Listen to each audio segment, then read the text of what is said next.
Neste vídeo vamos aprender o que são emoções, como elas estão relacionadas com a indisciplina e como o professor pode prevenir a indisciplina e o que poderá fazer para a reduzir na sala de aula.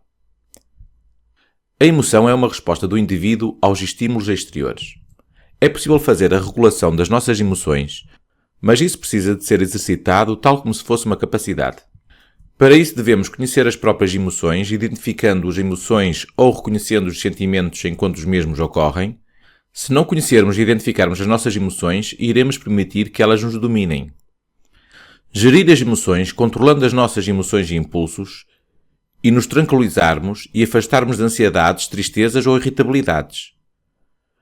Automotivarmos-nos, mobilizando as emoções no alcance dos nossos objetivos. O autocontrole emocional, adiando a recompensa e dominando a impulsividade, está presente em todo tipo de tarefas. Reconhecer as emoções dos outros é a capacidade de empatia. E gerir os relacionamentos é a capacidade de criar relações sociais e gerir a interação com o outro de forma construtiva. A indisciplina está intimamente relacionada com a falta de capacidade emocional. Quando definida como a oposição às regras estabelecidas, podendo ocorrer algumas situações que impossibilitam ou dificultam o processo de ensino-aprendizagem. Existem diferentes níveis de indisciplina. O desvio às regras de trabalho traduz-se na perturbação do desenvolvimento da aula pelo incumprimento das regras necessárias do seu bom funcionamento. Os desvios às regras da comunicação verbal, conversas, comentários, respostas coletivas, gritos, barulhos e confusão. O desvio das regras da comunicação não verbal, risos, olhares, gestos, posturas, posições. O desvio das regras da mobilidade, deslocações não autorizadas e brincadeiras. O desvio ao cumprimento da tarefa, atividades fora da tarefa, falta de material, falta de pontualidade e falta de assiduidade. A perturbação das relações entre pares está ligada à relação entre os alunos. Na aula, os comportamentos desajustados da relação entre pares não só infringem as regras de trabalho, como também destabilizam o clima relacional. Pode manifestar-se através de condutas de agressividade e violência, chegando, por vezes, a ter contornos de atos de delinquência. Estes comportamentos têm consequências ao nível da turma, baixam o seu rendimento e geram mal-estar entre os seus elementos. A vítima. Ela sente-se ameaçada e pode refugiar-se no silêncio, como pode também tornar-se uma agressora ou aliar-se a este com o objetivo de ser aceite. Problemas da relação professor-aluno. Surgem comportamentos que põem em causa a autoridade e o estatuto do professor, incluindo alguma agressividade e violência contra o mesmo, e prejudicam o ambiente de trabalho e infringem as regras. Existem vários fatores associados à indisciplina. Fatores socioeconómicos, políticas sociais e económicas que conduzem a situações familiares problemáticas, pautadas pelo desemprego ou pelo emprego precário ou pela pobreza, perda de valores como o respeito pela autoridade e pela propriedade, quebra de laços afetivos, a exposição frequente a situações de stress e de conflito, a cultura de violência propagada pelos meios audiovisuais, a violência, a droga e a guerra, situações de exclusão social, de marginalidade e o alargamento da escolaridade obrigatória. Existem também fatores familiares, que também influenciam o comportamento dos alunos, dado que podem estar relacionados com o ambiente do seio do agregado familiar, uma atmosfera negativa, conflitos, maus tratos, psicopatologias, alcoolismo, toxicodependência, depressão, baixo nível de autoconceito e autoestima dos pais, divórcio, abandono, afastamento da família e com estilos de autoridade e de comunicação desajustados. Falta de responsabilização e de participação na vida da escola por parte da família, diferença entre objetivos, valores e práticas entre a família e a escola que poderá desencadear uma dificuldade por parte do aluno em cumprir as regras. Fatores escolares e pedagógicos, ao nível da organização interna da escola e da sala de aula, ou outros que envolvem a relação entre o professor e o aluno. Fatores relacionados com a escola, instalações degradadas, a falta de equipamento, a liderança inadequada, projetos educativos deficientes, a insuficiência e a ausência da formação do pessoal auxiliar. Fatores relacionados com os professores, como a atribuição de horários desajustados, a falta de motivação e de exercício de autoridade, lacunas na formação inicial e a criação de expectativas negativas. O modo como o professor é apoiado pela direção da escola pode também ser um fator que potencia ou diminua as situações de disciplina. Fatores inerentes ao aluno Incluem a desmotivação, a hiperatividade, a instabilidade, a agressividade e o baixo autoconceito, as diferentes histórias pessoais e as vivências escolares de cada um, fatores de natureza pessoal, como perturbações da personalidade, o desejo de chamar a atenção, o exibicionismo e o baixo nível de desenvolvimento moral. Vamos então precisar o papel do professor na gestão de comportamentos e emoções. O comportamento do professor pode ter consequências negativas ao nível da gestão comportamental. O abandono dos alunos que livremente se sentam no fundo da sala, o momento em que o professor se vira de costas com o objetivo de escrever no quadro, quando se esquece da turma para atender a situações particulares, quando este decide uma mudança de atividade ou apresenta um discurso oscilante, ou quando não fornece novas indicações para os alunos que vão terminando o uso excessivo do método expositivo. Então quais são os bons comportamentos do professor?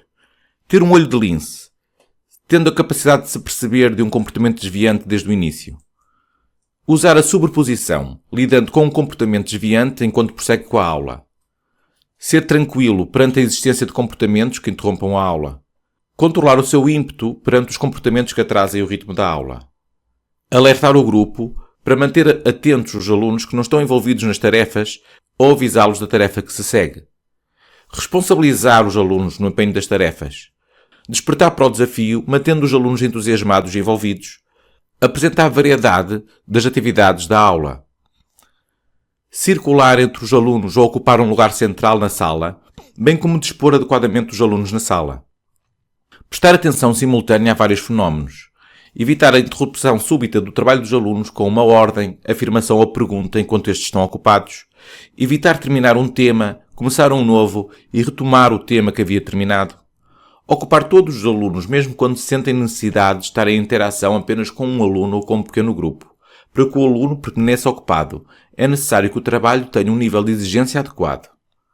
Adotar procedimentos variados que têm como objetivo evitar a monotonia. A preparação da aula é fundamental, de forma a oferecer aos alunos conteúdos e atividades variadas, apelando a diferentes capacidades, a atenção, a memória, a compreensão, a síntese, a criatividade. O professor deve estabelecer as regras de aula desde o início. A participação dos alunos no estabelecimento de um conjunto limitado e consensual de regras resultará numa melhor aceitação das mesmas. Alguns princípios para o estabelecimento de regras são os seguintes. Elas devem ser poucas, 3 ou 4 regras. Devem ser simples, de modo a que os alunos as compreendam e retenham com facilidade. Devem ser positivas, exprimindo os comportamentos que se esperam dos alunos. Devem ser claras, permitindo a compreensão de quais os comportamentos que obedecem à regra e de quais os que a infringem. Devem ser fundamentais, permitindo perceber o que não é negociável ou o que está a ser negociado. Eis agora algumas estratégias de prevenção de problemas comportamentais e emocionais em sala de aula. As medidas preventivas devem dirigir-se à criança desde cedo. Devem incluir o desenvolvimento de competências comunicacionais no sentido de a criança aprender a ouvir e a respeitar os outros. O desenvolvimento do autoconceito positivo, a criação de oportunidades dos alunos participarem na vida escolar e também a criação de condições que possibilitem a existência de relações interpessoais positivas. A participação e envolvimento dos pais são cruciais para enfrentar os problemas de comportamento e podem acontecer nas reuniões, em contactos telefónicos ou presenciais ou através da colaboração dos encarregados de educação nos órgãos de gestão e na elaboração dos documentos orientadores da escola. No sentido de prevenir os maus tratos e a agressividade entre os alunos, devem ser postas em prática iniciativas promotoras da amizade e de entreajuda nas escolas. Pode fazer-se através de projetos onde os alunos mais velhos ajudam os mais novos, a existência de clubes, a supervisão no recreio por parte dos adultos ou de alunos mais velhos, uma melhor planificação da atualização dos espaços, a existência de equipamentos que permitam ocupar os alunos nos intervalos em segurança e a cooperação entre os pais e a escola. A prevenção de comportamentos desadequados pode ser realizada através de regras claras e rotinas, adequando o espaço da sala de aula e procedimentos, estruturando os tempos e as atividades da aula e explicando a importância da aprendizagem. Como foi referido anteriormente, é importante que os alunos sejam responsabilizados pela aprendizagem e pelo seu comportamento. Eis alguns passos para que tal aconteça. Clarificar e comunicar as tarefas, monitorizar o trabalho dos alunos, corrigir o trabalho dos alunos e dar feedback, solicitar ao aluno que pare com o comportamento inadequado e mantenha o contacto com a criança até que o comportamento adequado seja corretamente desempenhado, estabeleça contato visual com o aluno até que retome o comportamento adequado, o que só deve acontecer quando o professor tem a certeza de que o aluno sabe qual é a resposta correta, relembrar o aluno a regra ou o procedimento correto, pedir ao aluno para identificar o procedimento correto e informá-lo do mesmo, caso não o tenha entendido, impor a consequência ou o castigo para o não cumprimento da regra ou do procedimento. Então, quais são estes castigos? Temos medidas corretivas, que procuram, mais do que punir, controlar e corrigir o desvio de modo a preservar a integridade do grupo e turma. Podem ser variadas, dependendo da personalidade do professor e da relação que estabelece com os seus alunos ou com a turma. Pode ocorrer uma correção pela integração e estimulação ou pela dominação e imposição. E ainda pela dominação-ressocialização. A correção pela integração diz respeito às ações que visam resolver os problemas, corrigindo-os, através do diálogo com os alunos. Não em situação de prevenção, mas de correção.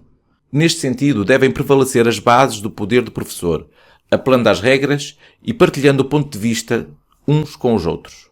A correção pela dominação e imposição abrange atitudes gerais de intimidação, admoestações e ameaças e podem ir desde o aviso verbal ou não verbal até formas mais intensas do ponto de vista afetivo. A eficácia destas estratégias irá depender da mensagem e das interpretações que os seus destinatários fazem da situação e da própria mensagem. Daqui poderão decorrer, todavia, os efeitos contrários, nomeadamente atitudes de retaliação em relação ao professor, e a eficácia dependerá também da credibilidade do professor. Elas serão tanto mais eficazes quanto os alunos tiverem consciência de que o professor consegue gerir a sua aula e cumprir as ameaças. A correção pela dominação-ressocialização, embora possa parecer castigos, estas medidas pretendem dar mais uma oportunidade ao aluno de cumprir os objetivos da aula, reorientando o seu comportamento para aquilo que é desejável, mudar de lugar, ir arejar, dar uma tarefa para cumprir um outro espaço, reparar danos físicos. Poderão passar pelo desempenho de tarefas de limpeza e manutenção, na aula, na biblioteca, no espaço aberto, ou outras tarefas de biblioteca, prestação de serviços no refeitório e em coordenação com os responsáveis destes setores. Por fim, as medidas punitivas põem termo à disciplina por um determinado tempo, mas não produzem uma mudança de comportamento duradoura. Quando aplicadas, deverão ser imediatamente após o comportamento.